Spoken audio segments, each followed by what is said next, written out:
वैशाख के महीने में पड़ने वाली एकादशी, चतुर्थी, प्रदोष,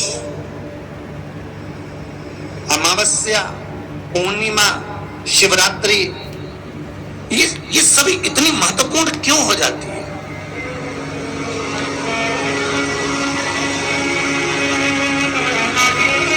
इसकी महत्वता इतनी प्रबल क्यों हो जाती है? किस लिए?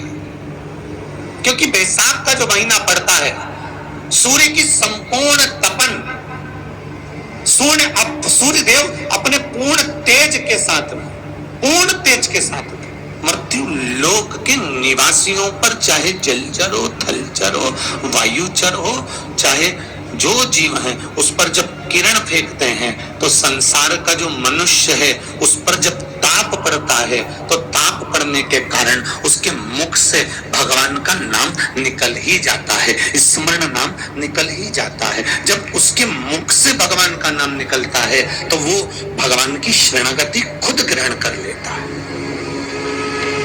स्वयं शरणागति ग्रहण कर लेना। वैशाख की पोथी पढ़ते हो आप लोग? आप में से अगर कोई पढ़ता हो वैशाख महीने की पोथी, तो उसमें वर्णन आता है, आप लोग तो जानते होंगे कि सोमवार की जो अष्टमी होती है, शंकर और पार्वती के मिलन का दिन होता है। किसके मिलन का है? जम के बोलिए। शिव और पार्वती के मिलन का दिन होता है सोमवार की अष्टमी का दिन। साल भर में लगभग 4 या 5 सोमवार की अष्टमी पड़ती है, इससे ज्यादा नहीं पड़ती। पर भाग्यशाली हो आप सब, अब की बार तो लाइन से 2 बार पड़ रही है शायद एक सोमवार अष्टमी। शिव और पार्वती के मिलन का दिन होता है सोमवार की अष्टमी। इसमें मां जगत जननी जगदम्बा अपनी 64 योगिनियों को लेकर शंकर भगवान के सामने नृत्य करती है जब सोमवार की अष्टमी पड़ती है। जैसे शिवरात्रि का महत्व होता है उसी तरह सोमवार की अष्टमी का महत्व होता है। जब 64 योगिनियां माता शंकर भगवान के सामने नृत्य करती हैं तब भगवान शिव उठकर खड़े होकर उन 64 योगिनियों को अपने हस्त कमल पर धारण करते हैं, और हस्त कमल पर धारण करते हैं तब उन 64 योगिनियों को लक्ष्मियां प्रदान करती हैं।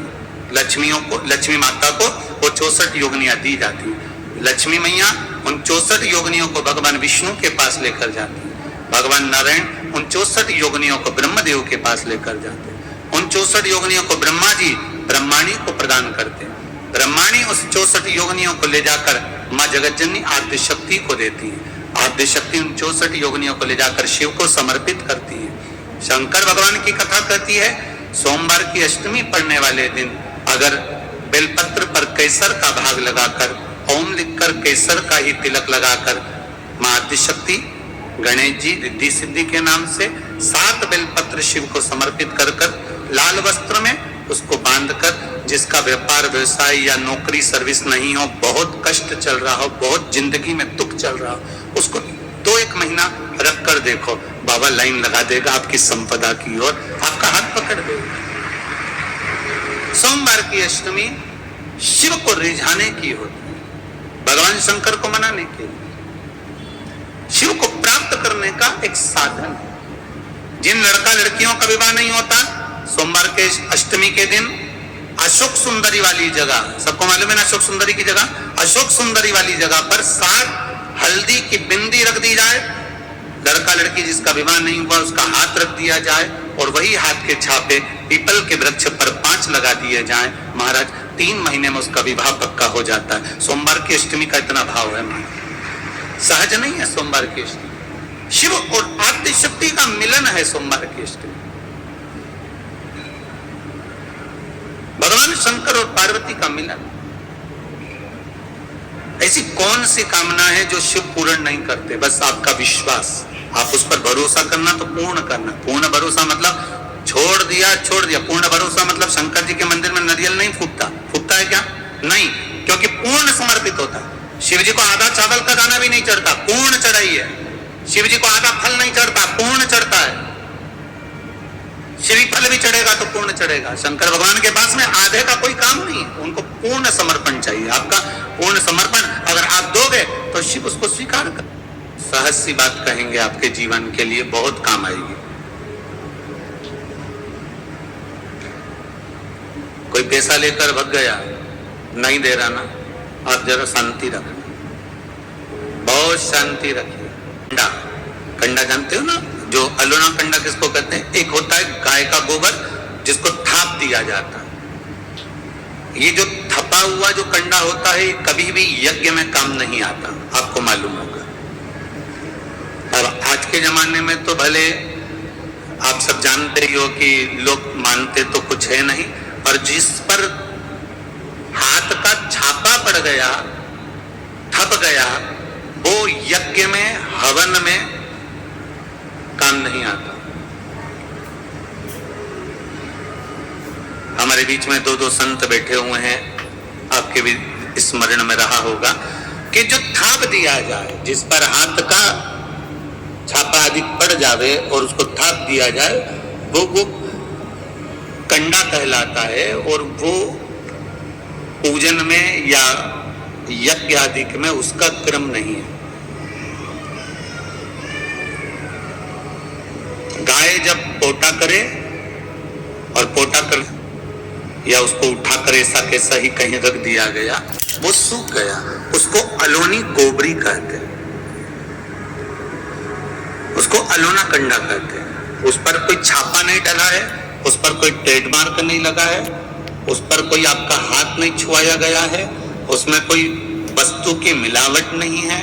उस गाय ने दिया और वो सूख गया, उसको अलोनी गोबरी कहते हैं, अलोनी भस्म कहते हैं। उस अलोने कंडे को लाइए, उसको जलाइए, उसकी भस्म तैयार करिए।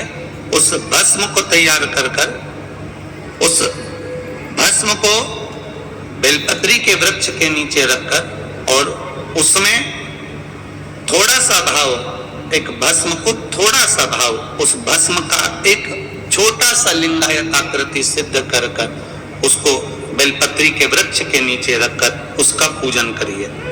और किसके लिए करना है? जो पैसे ले गया और दे नहीं रहा।